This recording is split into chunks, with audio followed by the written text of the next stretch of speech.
Salisbury, Connecticut, getting ready to be dropped off. There's Mrs. Kaboose and Sassafras hiking north, try to get to the Vermont, New Hampshire border and finish this thing off.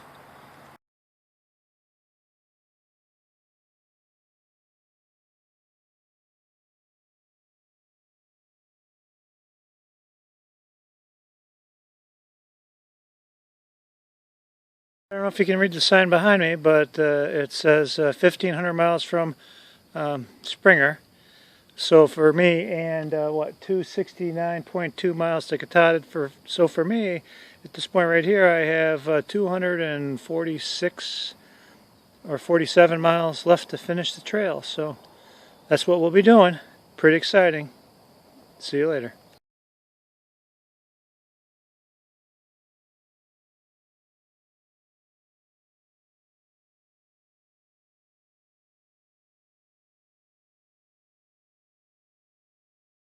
Okay, here we are at the highest point in Connecticut. That's a little monument. The sign, I don't know if you can read it, this monument marks the highest ground in Connecticut, 235 feet above sea level. This is built in 1886. Alrighty, very interesting.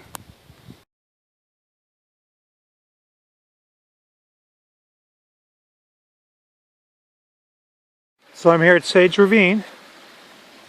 So that says that by the guidebook I'm in Massachusetts. There was no sign on the trail, but here we go. 2 states to go.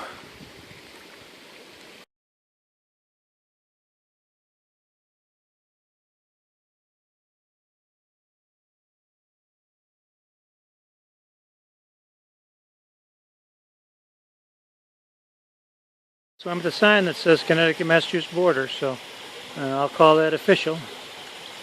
2 states to go.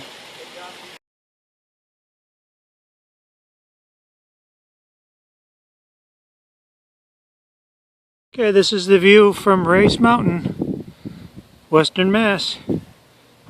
Beautiful New England.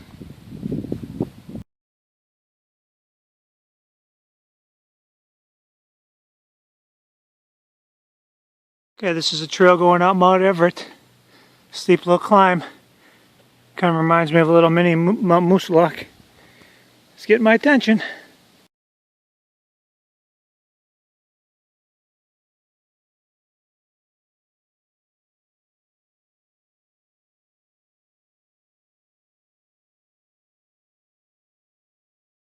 We are at the Shays Rebellion site.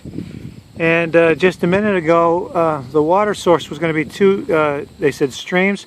They were mucky and stagnant, and I just couldn't take the water from it. And then you turn right around the corner, and there was a water stash right there with some jugs of water, so that was really helpful. So that's kind of what we're doing here.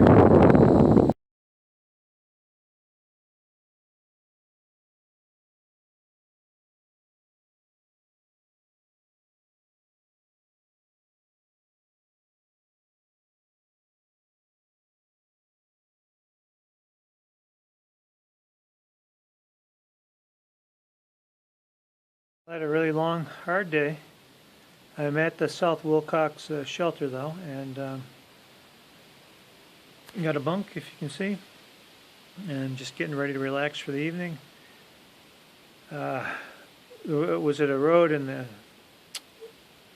AWOL's guide said repair shop 0.2 miles east has vending machines, and southbound route suggested I go there to fill up, but I don't think he stopped there. I think that's another story.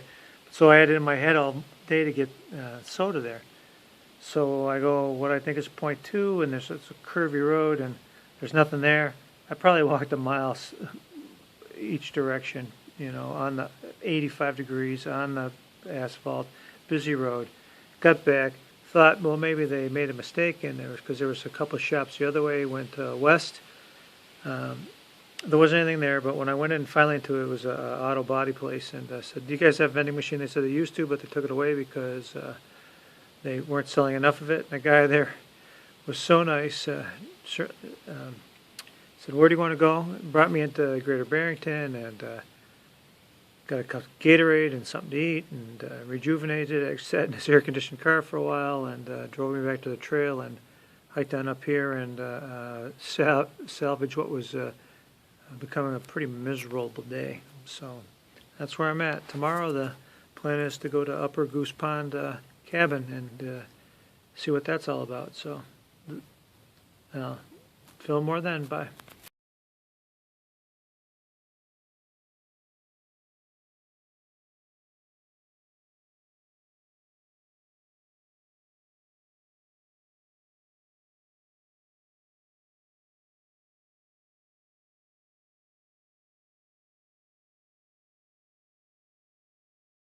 So this just shows you that the trail does provide. Got up on top of Mount Everett and I was kind of worn out. It was a steep climb. It's hot today, and had my last little bit of water up there, and I was feeling a little peaked. Well, I come down here. These coolers are filled with ice cold water, and then I thought, well, look in here. Iced Gatorades, unbelievable. Just what I needed. Just rejuvenated me. So just want to thank whoever left these here. It was wonderful, and a real blessing. Okay, this is my setup at the Glenbrook shelter. 13.3 miles.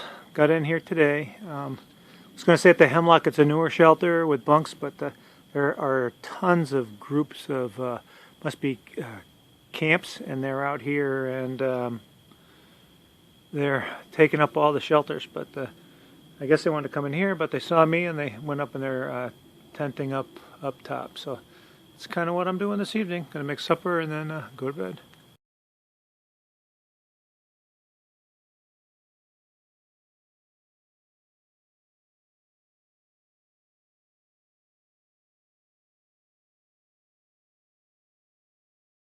I'm just hiking through this pasture. It's day 2. Heading to the Tom Leonard shelter, I think. 14-something mile day. It's hot and humid, but it's beautiful and feeling good.